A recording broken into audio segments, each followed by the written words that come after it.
हमारी धरा में आमतौर पे साधु संतों का आना जाना एक आम बात हो चुकी है, क्योंकि ये जैन धर्म का बड़ा ही प्राचीन और बड़ा ही महत्वपूर्ण तीर्थ स्थान माना जाता है। इस समय हम एक ऐसी शख्सियत के साथ में हैं जिन्होंने बहुत छोटी उम्र में 24 साल की उम्र, जो आमतौर पे बहुत ज़्यादा बड़ी नहीं मानी जाती है, उस उम्र में दीक्षा ली थी।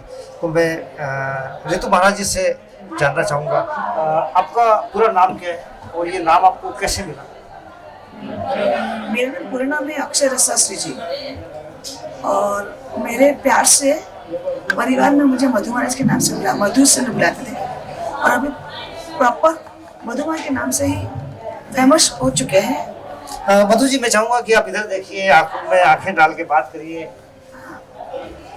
तो अभी हमारा चतुर्मास होते रहते हैं, और अभी हम मारवाड़ से चलते चलते राजस्थान से चलते चलते ये हमारा संसारिक परिवार जो साहिर बहन सागरमल जी है, शिष्यमाल परिवार से, मैं उनकी ही कुल दीपिका हूँ। और इन भाई लोगों ने बहुत ही अच्छी तरह से ये 99 यात्रा का जो यात्रा करवा रहे हैं, तो बहुत ही अच्छी तरह से करवा रहे हैं और बहुत सुगम तरह से हो रही है। ये परिवार धार्मिक में बहुत ही आगे है।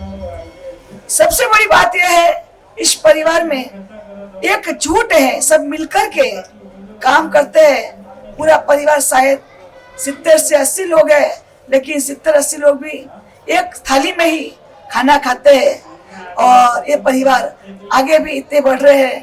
पूर्व 99 बार परमात्मा ने यहाँ पर, ऋषभदेव परमात्मा ने यहाँ 99 यात्रा की थी, इससे ही 99 यात्रा चालू हुई है। और हर वर्ष यहाँ पर शत्रुंजय तीर्थ पर हर वर्ष कोई ना कोई 99 यात्राएं, कभी 10 बार भी होती है, कभी 12 बार भी होती है, लेकिन हमारे परिवार से इस बार 99 यात्रा हो रही है। सो ये परिवार बहुत ही आगे बढ़े, ये मैं समझ। ये परिवार बहुत ही आगे बढ़े, ये बड़ा अच्छा सा आशीर्वाद मधु महाराज जी ने दिया है। मधु महाराज जी, ये बताइए कि आप जब छोटे थे, सिर्फ 14 साल की उम्र रही होगी आपकी, तब आपके मन में पहली बार ख्याल आया कि दीक्षा लेना चाहिए। फिर 24 साल आपको, मतलब 24 साल को 10 साल इंतजार करना पड़ा। वो संसारिक मेरा भाई है ना, हम लोग सब साथ में पड़े हुए हैं, वो कजिन भाई। घर वालों को मनाने में कितनी दिक्कत हुई? मतलब 6 महीने तक मुझे 6 बीघे का त्याग भी करना पड़ा, और उसके बाद में बहुत ही मुश्किल से परिवार माने। और आज परिवार वाले बहुत खुश हैं, क्योंकि जिन्होंने बहुत ही कठिनाई से दीक्षा दी थी, वैसे ही हम लोग बहुत ही संयम जीवन में आगे बढ़ रहे हैं, तो आज परिवार वाले बहुत खुश हैं।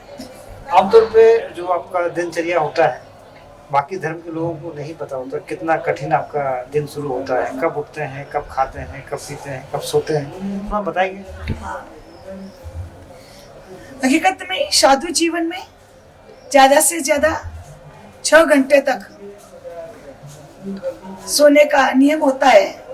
तो करीबन हर कोई साधु संत 3 बजे, 3:30 बजे, लास्ट अंतिम में 4 बजे तो उठ ही जाते हैं। उठने के बाद में वो अपनी दिनचर्या चालू करते हैं, प्रतिक्रमण करते हैं। उसको प्रतिक्रमण करने के बाद में वो अपने इष्ट देव की साधना करते हैं, जाप वगैरह करते हैं। उसके बाद में परिलीन करते हैं। परिलीन करने के बाद में वापिस अपनी दिनचर्या चालू होती है। स्वाध्याय करते हैं। स्वाध्याय करने के बाद में देव दर्शन करते हैं। देव दर्शन करने के बाद में वापिस अपने स्वाध्याय में लीन बन जाते हैं। और स्वाध्याय में लीन बन करके हकीकत में साधु जीवन में हमेशा एकासना करते हैं, एक ही समय खाना खाते हैं। ज्यादातर तो एक समय ही खाना खाते हैं। कोई अम्बिल की तपस्या करते हैं, कोई उपवास भी करते हैं, कोई एकासना भी करते हैं। और जिनका शरीर नहीं भी चलता है, 2-3 बार भी लेते हैं। लेकिन कैसा, क्योंकि साधु जीवन तो त्याग में ही है, उसमें बहुत सारी त्याग वस्तु होती है, तो वो ऐसे कुछ भी चीज नहीं खा सकते हैं। और फिर शाम को वापिस परिलीन करते हैं। परिलीन करके वापिस वो दिनचर्या हमारी स्वाध्याय रहता है, स्वाध्याय करते हैं। स्वाध्याय करने के बाद में शाम का प्रतिक्रमण करते हैं। प्रतिक्रमण करने के बाद पौर्षी पढ़ाते हैं। पौर्षी पढ़ाने के बाद में हम आत्मा का चिंतन करते हैं। आत्मा का चिंतन करके हम 10-11 बजे हमारा संतारा पौर्षी पढ़ा करके हम सो जाते हैं। जो आप लोग करते हैं, आप बनाते नहीं हैं कहीं से, आप लोग जो है दीक्षा करके आप लाते हैं, और तरीके से क्या होता है खाने के लिए? साधु संत घर घर पे गोचरी के लिए घूमते हैं और गोचरी लेकर के आते हैं। साधु जीवन में चौकाई जीवों की रक्षा होती है, इसलिए वो कभी खाना पकाते नहीं है, कच्चे पानी को टच करते नहीं है, वो अग्नि को टच करते नहीं है, और पंखे वगैरह का भी उपयोग करते नहीं है, और कभी लीली वनस्पति को भी वो कभी काटते नहीं है, मतलब कभी उसको कभी भी टच भी नहीं करते हैं। इस प्रकार से अच्छा काय की जीवा रक्षा करके अपना जीवन यापन करते, और घर घर जाकर के अपने लिए बनाई हुई, मतलब साधु जीवन में साधु के लिए बनाई हुई नहीं, लेकिन खुद ग्रस्तों के लिए जो बनाई हुई जो भी होती है वो गोचरी साधु जीवन में साधु लेकर के आते हैं। तो ये आपकी गोचरी जो होती है जहाँ आप रहते हैं, तो सिर्फ जैन समाज के लोगों से ही लेते हैं या जो देना अन्य चाहे? समाज से भी ले सकते हैं, अन्य समाज से भी हम ले सकते हैं गोचरी पानी।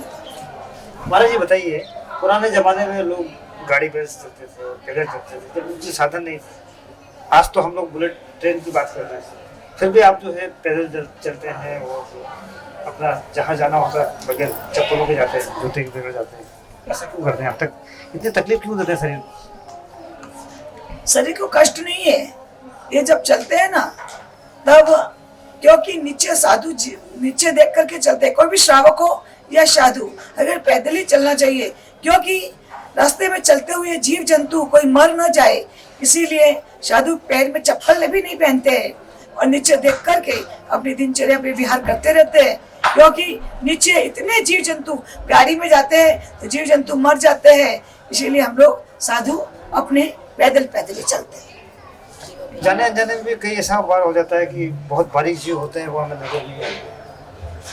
आपके अनदेखे भी ऐसे कई जीव होते होंगे जो मतलब आपके पैरों के नीचे आके भी उतर जाते होंगे, तो उनके लिए क्या कहना चाहेंगे आप?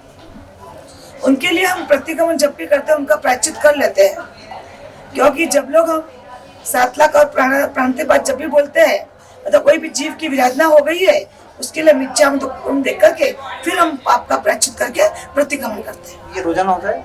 हाँ, ये हमेशा होता है, सुबह भी होता है, जब शाम को सोए रात को भी कभी सपने में यदि इस प्रकार से कोई पाप हो जाता है तो सुबह भी प्रतिक्रमण होता है, और शाम को भी दिन में जो कुछ भी पाप किया होता है उन पाप को धोने के लिए हम शाम को प्रायश्चित करते हैं, वो उस प्रतिक्रमण के रूप में कर लेते हैं। जैन समाज बड़ा सुंदर धर्म है जहाँ पे उनको मानने वाले लोग अहिंसक होते हैं, लेकिन जो साधु बन जाते हैं वो तो खास तौर पे ध्यान रखते हैं अनजाने में ही कोई उनसे पाप न हो जाए, कोई जीव जंतु की हत्या न हो जाए। अनजाने में से जो अनदेखे जीव जंतु जो उनके पैरों के नीचे आके मर जाते हैं, उनके लिए भी वो प्रायश्चित करते हैं। इतनी सुंदर परंपरा मुझे नहीं लगता किसी और धर्म में देश के होगी। कैमरा पर्सन शशिकांत सालवे के साथ हितेंद्र पवार, जय हिंद 24।